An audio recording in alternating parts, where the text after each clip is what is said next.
Per me il parco è come una casa, pieno di colori e di profumi.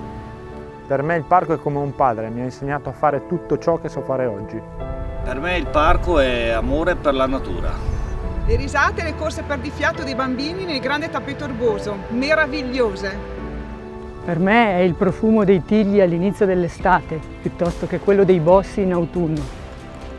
Il parco innanzitutto è un luogo di lavoro, dove ci sono delle persone molto familiari, dove ci troviamo tutti d'accordo e ci diamo una mano uno con l'altro. Per me il parco è un caffè fatto con amore ogni giorno. Per me il parco è stato ed è la mia energia e la mia vita.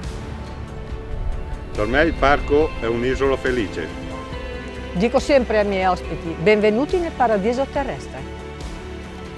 Il parco è un giardino verde dove ti ritrovi poesia, meditazione e riflessione.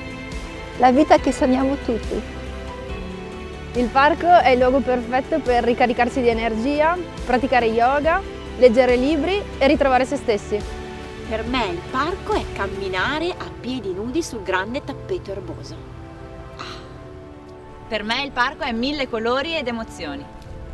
Per me il parco, a parte un ambiente di lavoro, è una famiglia allargata alle varie persone che lavorano qua.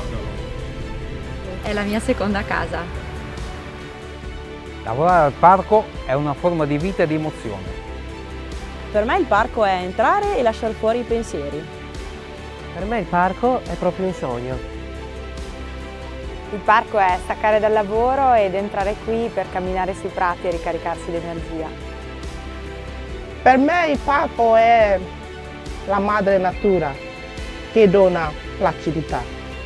Per me il parco è una verde oasi in cui anima e corpo danzano all'unisono. Per me il parco è una fantasia di forme e colori.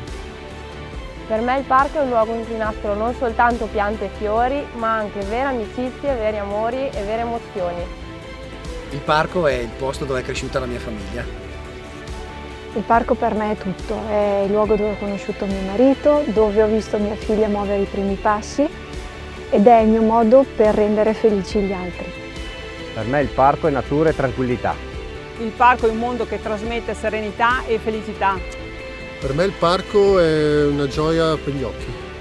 Sono le famiglie che vengono a visitarci. Cosa posso dire? Per me è la mia vita. Per me il parco è impegno, famiglia e passione. Il parco siete voi.